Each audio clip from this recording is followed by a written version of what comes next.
गुज़िश्ता रोज़ असलाम गढ़ से तकरीबन 1 दर्जन के करीब लोगों को हिरासत में लिया गया है पुलिस की जानिब से, जिनके साथ बताया जाता है कि रेंजर्स भी मौजूद थी।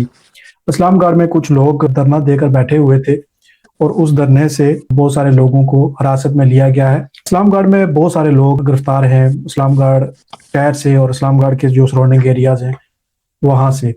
लेकिन कल एक गिरफ्तारी हुई है गुलाम रसूल नाम के एक शख्स है उनकी। जवाद मेरे साथ मौजूद है, मैं इनसे पूछूंगा कि ये गुलाम रसूल कौन है। बहुत शुक्रिया इफ्तिखार साहब। असल में ये गुलाम रसूल साहब हैं।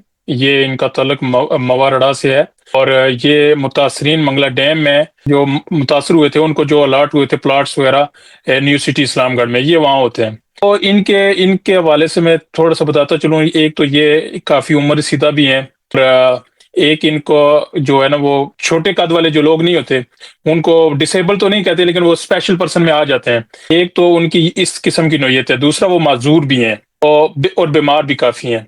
तो वो अपना वक्त गुजारने के लिए अक्सर बाजार में होते हैं। मेरा नहीं ख्याल कि उनका किसी किस्म का किसी कोई सियासी वाबस्तगी या तहरीक के जो इस वक्त सियासी तनाज़ात चल रहे हैं, जो जॉइंट अवामी एक्शन कमेटी के जो एहतजाजात जो इस वक्त हर शहर में हर गली कूचे में जारी हैं, उनमें उनमें उनका किसी किस्म का बराह रास्त ताल्लुक हो।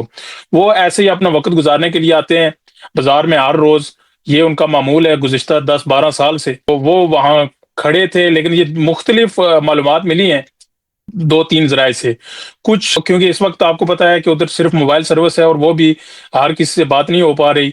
तो कुछ मालूमात ये हैं कि उनको उस धरने से नहीं उठाया गया बल्कि चौक से उठाया गया है। चौक इस्लामगढ़ चौक है। जी। लेकिन कुछ मालूमात ये भी हैं कि वो उस धरने के करीब मौजूद थे और इसके शवाहिद ये भी हैं कि उस धरने के पास एक टायर पंक्चर वाली दुकान है। वो एक मेरे ख्याल में जावेद भाई साहब हैं, काफी मशहूर हैं उधर। तो ठीक है। उनकी उनको भी वो उठाकर लेकर चले गए हैं। तो ठीक। लेकिन ये जो गुलाम रसूल साहब हैं, ये 2 बंदे तो हो गए, ये बेगुनाह है, इनका कोई तल्लक नहीं है।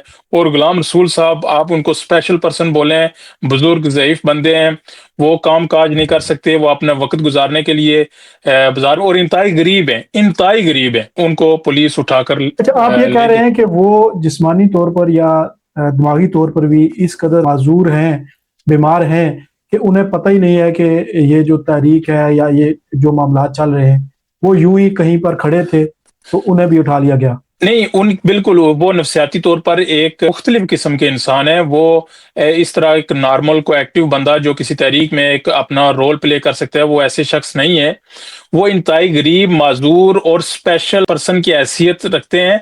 और वो अक्सर औकात अगर आप जाएं तो वो बाजार में चलते हैं। वो इवन रड़ा से इस्लामगढ़ और इस्लामगढ़ से रड़ा पैदल सफर करते रहते हैं। तो वो उधर मेरे ख्याल में धरने वो जो कैंप लगा हुआ था, बेसिकली कोई धरना नहीं था या कोई एहतजाज नहीं था, एक कैंप लगा हुआ था काफी टाइम से। जॉइंट अवामी एक्शन कमेटी का इस्लामगढ़ के अंदर वहां रेड करती है पुलिस, और मीरपुर की पुलिस आती है, उधर से नफरी आती है। तो वो उधर सही। रेड करती है, उसमें से वो दुकानदार को भी ले जाते हैं जो उस कैंप के साथ ही एक एक दुकान थी टायर वाली। और साथ इन इन हमारे बुजुर्ग हैं, इनको भी ले जाते हैं जिनका कोई तल्लक नहीं है। और ये इंतहाई जुल्म है। और किसी को गिरफ्तार करना ये छोटी बात नहीं होती।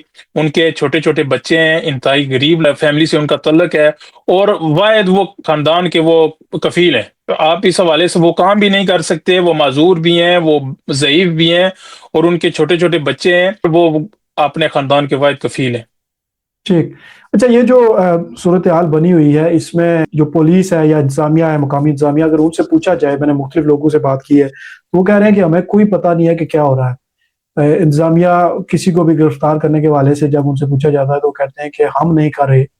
वो बराह रास्त या तो कहते हैं कि फौज कर रही है या फिर इशारों में बताते हैं कि वे फौज कर रही है। तो फौज, मेरा सवाल ये है कि फौज ऐसे शख्स को क्यों गिरफ्तार करेगी जो एक मजलूम है, जो एक मरीज है या माजूर है।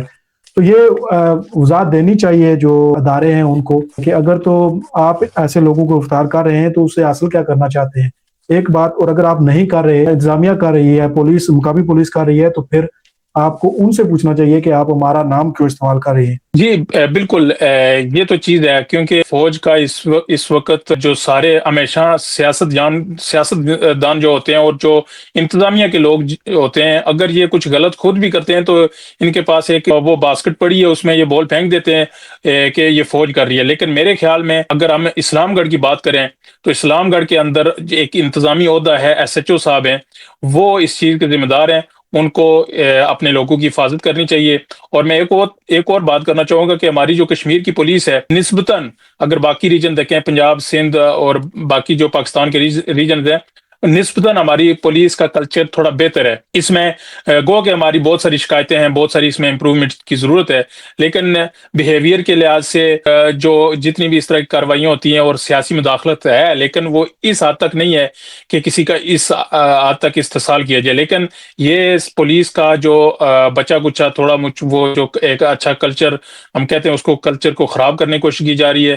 تو یہ ایس ایچ او صاحب اس بات کی ذمہ داری لیں کہ وہ اپنے لوگوں کی حفاظت کریں. کسی کو بھی اگر آپ نے گرفتار کرنا ہے تو اس کے وارنٹ گرفتاری ہوتے ہیں، اس کا ایک قانونی طریقہ کار ہوتا ہے. یہ نہیں ہوتا کہ ایک ریڈ اور نہتے لوگوں کو وہ جو بازار میں جو آئے ہیں سامنے آئے، بیٹھے ہیں، جو قریب کھڑا ہو ہاں اسے وہ اٹھا کر لے جائیں. اس کو اٹھا کر لے جائے. نہ اس کی جان، نہ پہچان، نہ اس کا پتہ، یہ بھی نہیں پتا یہ ذہنی طور پر اس بندہ اس طرح کی کوئی صلاحیت رکھتا ہے کہ وہ کسی تحریک کو چلا سکے یا اس میں شامل ہو سکے. تو یہ میرے خیال میں ہتھ کنڈے ہیں، لوگوں کو ڈرانے کی کوشش کی جا رہی ہے.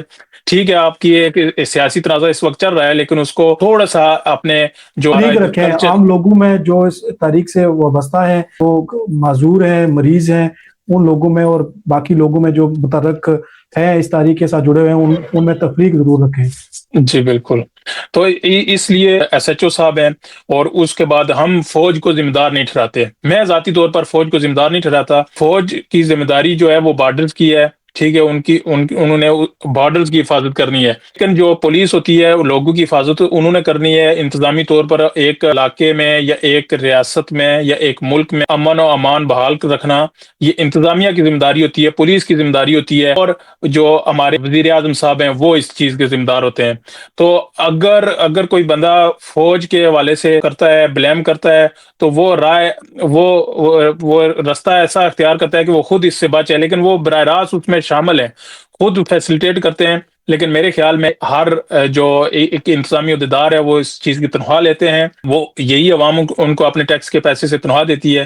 ان کو اپنی ذمہ داری پوری کرنی چاہیے. فوج کے حوالے سے وہ کہتے ہیں کہ وہ کر رہے ہیں تو ان کو اس کو روکنا چاہیے. اگر نہیں روک سکتے تو وہ اس کو ریزائن کر دیں، وہ اپنی ایک ذمہ داری پوری نہیں کر پا رہے. ٹھیک، شکریہ جواد.